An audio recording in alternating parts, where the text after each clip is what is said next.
You ask Tiger to solve. This deals with linear equations with one unknown. The final result is c equals 6. Let's solve it step by step. Simplify the expression. Find the greatest common factor of the numerator and denominator. Factor out and cancel the greatest common factor. Swap sides.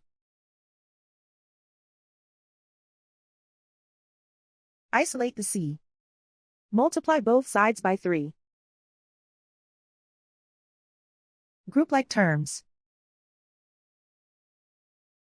Multiply the coefficients. Simplify the fraction. Simplify the arithmetic. And so the final result is c equals 6.